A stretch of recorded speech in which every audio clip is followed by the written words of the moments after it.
దుబాయ్ని ఆకస్మిక వరదలు వర్షాలు అతలాకుతలం చేశాయి. గత 75 సంవత్సరాల్లో ఎన్నడూ లేనంతగా ఆకస్మిక వరదలు వర్షాలు దుబాయ్ని చిగురుటాకులా వణికిపోయేలా చేశాయి. దుబాయ్లో ఈ భారీ వర్షాలు కురవడానికి కారణం ఏంటి? దుబాయ్ను ఆకస్మిక వరదలు ముంచెత్తడానికి కారణం ఏంటి? ఏడాదిలో కురవాల్సిన వర్షపాతం ఒక్క రోజులోనే దుబాయ్లో కురవటానికి కారణం ఏంటి? ఎడారి దేశంలో, ఎండల దేశంలో ఈ మేఘాలు విజృంభించడానికి కారణం ఏంటి అని ఒకసారి మనం ఇప్పుడు చూడబోతున్నాం. అందుకంటే ముందు ఒకసారి దుబాయ్ని ఈ ఆకస్మిక వర్షాలు వరదలు ఏ విధంగా ముంచెత్తాయో మనం ఆర్టీవీ స్క్రీన్ పైన చూస్తున్నాం. ప్రస్తుతం దుబాయ్లో ఇది పరిస్థితి. ఎక్కడ చూసినా ఎడారులు కనిపించే దేశంలో, ఎక్కడ చూసినా ఎత్తైన భవనాలు కనిపించే దేశంలో, నీటి జాడ కనిపించని దేశంలో ఇప్పుడు సముద్రాన్ని తలపించే రోడ్లు కనిపిస్తున్నాయి, సముద్రాన్ని తలపించే ఎయిర్పోర్ట్లు కనిపిస్తున్నాయి, నదులను కాలువలను తలపించే రోడ్లు కనిపిస్తున్నాయి. ఇప్పుడు మీరు ఆర్టీవీ స్క్రీన్ పైన చూస్తున్నారు. గత 75 సంవత్సరాల్లో ఇలాంటి పరిస్థితి దుబాయ్లో ఎప్పుడూ లేదు. మరి కారణం ఏంటి? దుబాయ్లో వరుణుడు ఈ రకంగా విజృంభించడానికి కారణం ఏంటి? ఒక కారణం ఉంది అని చెప్తున్నారు నిపుణులు. అయితే ఒకసారి దుబాయ్లో ఈ వర్షాలు వరదలు ఏ విధంగా బీభత్సం సృష్టించాయో మనం చూడొచ్చు.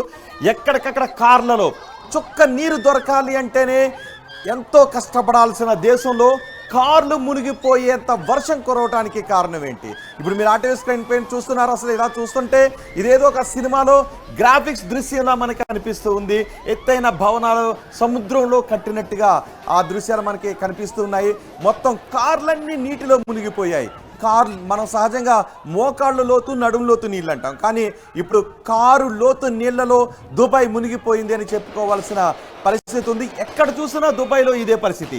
ఏ వీధిలో చూసినా పారుతున్న జలపాతాలే దుబాయ్లో కనిపిస్తూ ఉన్నాయి. పారే జలపాతాలు దుబాయ్లో చూడటం అనేది అసాధ్యం. కానీ ఇప్పుడు దుబాయ్లో అలాంటి దృశ్యాలు కనిపిస్తున్నాయి. ఇళ్ళు నీట మునిగిపోయిన దృశ్యాలు, పూర్తిగా ఇల్లు మునిగిపోయిన దృశ్యాలు చూడొచ్చు. సగం లోతు నీళ్ళలో కార్లు ముందుకు వెళ్తున్న దృశ్యాలు చూడొచ్చు. బహుశా దుబాయ్ని ఇలా ఈ జనరేషన్లో జనాలు ఎప్పుడు కూడా చూడలేదు. చుక్క నీరు చూడాలి అంటేనే వాళ్ళకి చాలా కష్టం. చుక్క నీరు చూస్తే, వర్షం పడింది అంటే దుబాయ్లో ఎంతో ఆనందం కనిపిస్తుంటుంది. ఆ వర్షంలో చాలా ఆనందిస్తుంటారు, ఎంజాయ్ చేస్తుంటారు. కానీ అలాంటి దుబాయ్ని ఇప్పుడు బాబోయ్ వర్షం అనిపించేలా వర్షాలు చేసే ఒకసారి ఆ దృశ్యాలు చూస్తే, నీటి మధ్యలో ఎత్తైన బిల్డింగ్స్ చూస్తూ ఉంటే అదేదో ఒక గ్రాఫిక్స్ దృశ్యంలా మనకి కనిపిస్తుంది. సినిమాల్లో చూసే దృశ్యంలా మనకు కనిపిస్తుంది. సహజంగా ఇది దుబాయ్ అని ఎవరు కూడా అనుకోరు.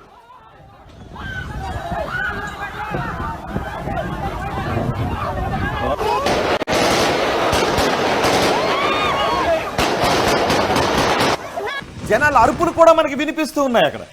ఇక్కడ చూడండి ఎన్ని కార్లు నీట మునిగిపోయాయో. పార్కింగ్ ఏరియాలో మొత్తం కార్లన్నీ నీట మునిగిపోయిన దృశ్యాలు చూస్తున్నాం. ఏదో మనకి చూస్తూ ఉంటే చిన్నప్పుడు ఒక సంఘటన మీరు గుర్తు చేసుకోవచ్చు.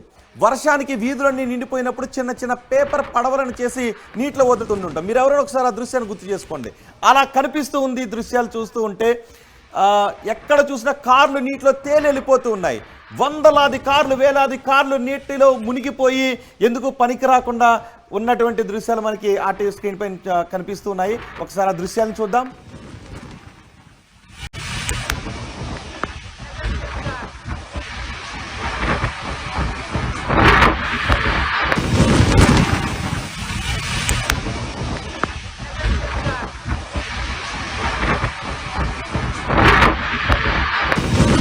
ఇప్పుడు మీరు ఇంకొక దృశ్యాన్ని చూడబోతున్నారు. వర్షానికి పెను గాలులు తోడైతే ఎలా ఉంటుందో. సెల్లార్ మొత్తం కొట్టుకుని వెళ్ళిపోతుంది దృశ్యాలు. అందులో మీరు ఒక వ్యక్తిని చూడండి, కంటి రెప్ప వేయకుండా చూడండి. ఒక వ్యక్తి నీటిలో నుంచి తలపైన బ్రీఫ్ కేస్ పెట్టుకుని ఇలా లెగుస్తూ ఉంటాడు. ఆ దృశ్యాలు చిత్రీకరించడానికి వాళ్ళు ఎంత ఇబ్బంది పడాల్సిన పరిస్థితి ఉందో మీరు చూడండి ఒక్కసారి. మొత్తం సెల్లార్లో కొట్టుకుని వెళ్ళిపోతున్న దృశ్యాలు. నీటి ఉధృతికి, గాలి ఉధృతికి మొత్తం అక్కడ సెల్లార్ పగిలిపోయి వెళ్ళిపోతున్న దృశ్యాలు మనకు కనిపిస్తున్నాయి. వరుణుడు బీతావాహం సృష్టించాడు. దుబాయ్లో బీభత్సాన్ని సృష్టించాడు. జనాలు ఎంత ఇబ్బంది పడుతున్నారు. బహుశా ఇలాంటి దృశ్యాలు సినిమాల్లో మాత్రమే ఉండుంటారు, గ్రాఫిక్స్లో మాత్రమే ఇలాంటి దృశ్యాలు మనకు కనిపిస్తాయి. కానీ దుబాయ్ వాసులకి ఇప్పుడు అవి రియల్గా చోటు చేసుకున్నాయి. దుబాయ్ వాసులను రియల్గా పలకరించే ఆ దృశ్యాలు, ఎక్కడ చూసిన ఇలాంటి బీతవాహ దృశ్యాలు దుబాయ్లో కనిపిస్తున్నాయి. ఒక్కసారిగా జనం భయపడిపోయారు, అల్లాడిపోయారు, ఏం జరుగుతోందని. రాబోయే 48 గంటల్లో కూడా దుబాయ్లో కొంత ఇలాంటి పరిస్థితులు ఉంటాయని వాతావరణ శాఖ హెచ్చరికలు జారీ చేయడంతో అప్రమత్తంగా ఉన్నారు జనాలు. కానీ ఇలా సెల్లార్ కూడా కొట్టుకు వెళ్ళిపోవడంతో ఒక్కసారిగా అక్కడ ఉన్న వాళ్ళంతా భయభ్రాంతులకు గురయ్యారు. ఆ దృశ్యాలు ఒకసారి చూద్దాం.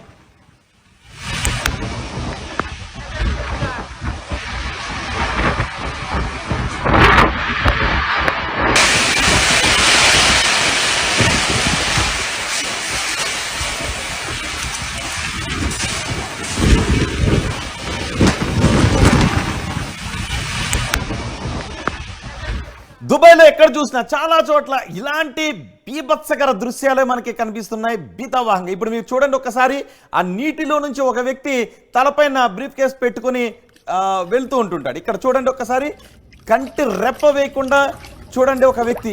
మనం ఆ వ్యక్తిని చూస్తున్నాం. చూసారా, సినిమాల్లో నీటిలో మునిగిపోతూ ఒక సూట్ కేసు తీసుకున్నాడు, నీటిలో మునిగిపోతూ అట్లా లేచి వెళుతూ ఉన్నాడు. ఎక్కడ చూసా సెల్లార్లలోకి పీక లోతు నీళ్ళు వచ్చేసిన దృశ్యాలు మనకి దుబాయ్లో కనిపిస్తున్నాయి. దుబాయ్లో ఇలాంటి దృశ్యాలు గత 75 సంవత్సరాల్లో ఎప్పుడూ కూడా చూడలేదు. మరి వీటికి కారణం ఏంటి? దుబాయ్ని వర్ణుడు ఇలా పగబట్టడానికి కారణం ఏంటి? నీటి జాడ కష్టమయ్యే దేశంలో నీళ్లు ఈ రకంగా సముద్రాన్ని తలపించే విధంగా, నదులను తలపించే విధంగా, జలపాతాలను తలపించే విధంగా ప్రవహించడానికి కారణం ఏంటి? మేఘాలు బద్దలవ్వటానికి కారణం ఏంటి? దుబాయ్లో సహజంగా మేఘాలు నిలవవు, అక్కడ మేఘాలు వెళ్ళిపోతూ ఉంటాయి. మేఘాలు ఉండి అక్కడ వర్షించడం అనేది దుబాయ్లో చాలా కష్టం. అక్కడ ఆ వాతావరణానికి మేఘాలు ఉండవు, ఎందుకంటే విండ్ ఎక్కువగా ఉండే చోట సహజంగా మేఘాలు నిలబడవు. ఎక్కడైతే మేఘాలు నిలబడవో అక్కడ వర్షపాతం చాలా తక్కువగా ఉంటుంది. మనకు కూడా అనంతపురం ఏరియాలో అలాంటి పరిస్థితి కనిపిస్తుంటుంది, మేఘాలు ఉండవు. సో దుబాయ్లో కూడా వర్షపాతం అనేది చాలా తక్కువగా ఉంటుంది. మొన్న కురిసిన ఈ వర్షం, ఒక సంవత్సరంలో కురవాల్సిన వర్షం ఒక్కసారిగా దుబాయ్లో ఒక్క రోజు కురిసింది. ఎందుకు? మేఘాలు బద్దలైపోయాయి. ఎందుకు మేఘుడు దుబాయ్ని పగబట్టాడు అంటే దానికి కారణం ఒక్కడే చెప్తున్నారు, క్లౌడ్ సీడింగ్. దుబాయ్లో ఈ పరిస్థితికి కారణం క్లౌడ్ సీడింగ్ అని చెప్తున్నారు. దుబాయ్లో నీటి కోసం, తాగునీటి అవసరాల కోసం మేఘ మదనం చేపట్టారు. మేఘాలను మదించి ఆ మేఘాల్లో ఉన్న నీటిని దుబాయ్లో కురిసేలాగా దుబాయ్ 2000 సంవత్సరం నుంచి మేఘ మదనాన్ని చేపడుతుంది. అయితే గత 2 రోజుల్లో 7 సార్లు మేఘ మదనానికి దుబాయ్ పాల్పడింది అని చెప్తున్నారు. గత 2 రోజుల్లోనే 7 సార్లు దుబాయ్లో మేఘమదనం చేశారు. అందుకే క్లౌడ్ బాస్ జరిగింది అని చెప్తూ ఉన్నారు. ఎడారి దేశంలో ఎందుకు ఇలా జరిగింది? ఎడారి దేశం వరదల్లో ఎందుకు కొట్టుకుపోతుంది? ఎడారి దేశంలో ఈ కుంభ వృష్టి ఏంటి అని అంతా ఆసక్తిగా చూశారు. ఎడారి దేశవాసులు, దుబాయ్ వాసులు భయాందోళన వ్యక్తం చేశారు. అయితే దీనికి కారణం క్లౌడ్ సీడింగ్ అని చెప్తున్నారు.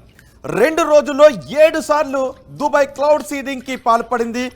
దాని కారణంగానే మొత్తం క్లౌడ్ బాస్ జరిగింది. మేఘాలన్నీ ఉన్నట్టుండి, ఆకాశంలో ఉన్న మేఘాలన్నీ ఉన్నట్టుండి పగిలి నేలపైకి వచ్చేసాయి.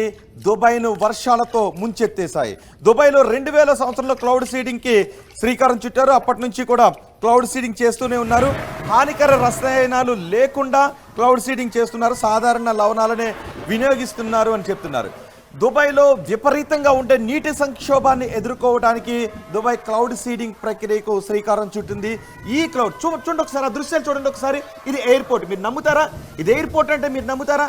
అంతేకాదు, మీకు ఒక ఉరుములు మెరుపులు, దుబాయ్ని ఆకస్మిక వర్షాలు, వరదలు, ఉరుములు మెరుపులు, పిడుగులు ఇవన్నీ భయపెట్టేశాయి. ఒక్కసారి ఆకాశంలో ఆ మెరుపును చూడండి, మీరు ఖచ్చితంగా భయానికి గురవుతారు. ఆకాశంలో ఆ మెరుపులు, ఒక్కసారి ఆ మెరుపు చూడండి, ఆకాశం బద్దలైపోయిందా అనే విధంగా 2గా చీలిపోయిన దృశ్యం మనకి కనిపిస్తుంది. మెరుపులతో ఆ సెల్లార్లో కొట్టుకు వెళ్ళిపోతున్న దృశ్యాలు కనిపిస్తూ ఉన్నాయి. వీటన్నిటికీ కారణం మేఘమదనం అని చెప్తున్నారు.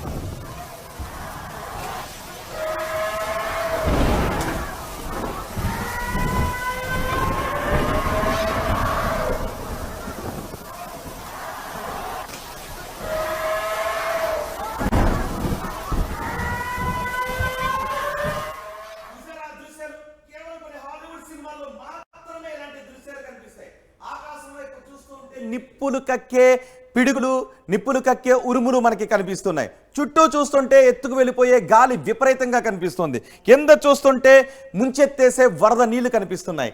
ఇలాంటి పరిస్థితి దుబాయ్లో ఉంది. ఒక్కసారి మీరు 4 విండోస్లో దుబాయ్లో ఉన్న పరిస్థితిని ఒక్కసారిగా చూడొచ్చు. రోడ్లన్నీ జలపాతాలుగా మారాయి. ఎటు చూసినా ఇసుక ఎడార్లు కనిపించే దేశంలో ఇప్పుడు పారుతున్న జలపాతాల్లాగా రోడ్లు కనిపిస్తున్నాయి. మొత్తం మునిగిపోయిన కార్లన్నీ కూడా చిన్న చిన్న పడవల్లాగా, ఎప్పుడైనా మనకి వర్షాల్లో చిన్నపిల్లలు ఆడుకుంటూ ఉంటారు, పేపర్ పడవలను బోట్లను తయారు చేసి నీటిలో వేస్తుంటుంటారు. అలాంటి దృశ్యాన్ని గుర్తు చేసే విధంగా కార్లు మనకు అక్కడ కనిపిస్తూ ఉన్నాయి. మరోవైపు గాలి, నిజంగా గాలిలో బయట నిలబడితే ఆ గాలికి ఎటో కొట్టుకు వెళ్ళిపోతారు, మనుషులు కొట్టుకు వెళ్ళిపోతారు, వాహనాలు కూడా గాల్లో ఎగిరిపోతున్నాయి అనే విధంగా ఉన్నాయి దృశ్యాలవి. సెల్లార్లు విరిగిపడి వెళ్ళిపోతున్న దృశ్యాలు మనకి అక్కడ కనిపిస్తున్నాయి. ఈ 2 బాక్సుల్లోనూ ఎలాంటి భయానక పరిస్థితులు ఉన్నాయో చూడొచ్చు. ప్రచండ గాలులు వీస్తూ ఉన్నప్పుడు, ఉరుములు మెరుస్తూ ఉన్నప్పుడు దుబాయ్ ఎంత చిగురుటాకులా ఉనికిపోయిందో మనం చూడొచ్చు. రన్వే, ఎయిర్పోర్ట్ రన్వే మొత్తం సముద్రాన్ని తలపిస్తోంది. ఈ బిల్డింగ్స్ అన్ని మనం చూడొచ్చు. కింద సముద్రంలో నిర్మాణాలను చేపట్టారనే విధంగా మనకి ఆ దృశ్యాలు అక్కడ కనిపిస్తున్నాయి. సముద్రం మొత్తం దుబాయ్ అంతా సముద్రం ముంచెత్తింది అనే విధంగా ఆ దృశ్యాలు కనిపిస్తున్నాయి. దీనికి అంతటికీ కారణం క్లౌడ్ సీడింగ్ అని చెప్తున్నారు. ఇక్కడ లోపల ఇంట్లో ఉన్న వాళ్ళు బయట ఉన్న ఆ భీతావహ దృశ్యాలను ఇంట్లో నుంచి షూట్ చేస్తున్న దృశ్యం చూడండి. ఒకసారి చెట్టు ఆకులు చూడండి. ఈ గాలికి బయట ఎవరైనా ఉంటే ఖచ్చితంగా ఎగిరి వేరే చోట పడాల్సిందే. ఇక్కడ విమానాలు నీటిలోనే వెళ్తున్న దృశ్యాలు మనకు కనిపిస్తున్నాయి. ఇంత భీతావాహంగా దుబాయ్ ఉంది. గత 75 సంవత్సరాలలో ఎన్నడూ లేనంత భయానక పరిస్థితులను దుబాయ్ ఎదుర్కొంటూ ఉంది. దీనికి అంతటికి కారణం క్లౌడ్ సీడింగ్ అనే చెప్తున్నారు. క్లౌడ్ సీడింగ్ వల్ల చాలా సందర్భాల్లో సత్ఫలితాలు ఉండొచ్చు, కానీ కొన్ని సందర్భాల్లో వికటించే అవకాశం ఉంటుంది. ఆ క్లౌడ్ సీడింగ్ వికటించినట్లయితే ఇలాంటి విపరీత పరిణామాలకు దారితీసే అవకాశం ఉంటుంది అని నిపుణులు అభిప్రాయపడుతున్నారు. సో దుబాయ్లో ఈ భయానక పరిస్థితులకు, ఈ అకాల వర్షాలకు, అకాల వరదలకు కారణం క్లౌడ్ సీడింగ్ అని అభిప్రాయపడుతున్నారు చాలామంది నిపుణులు.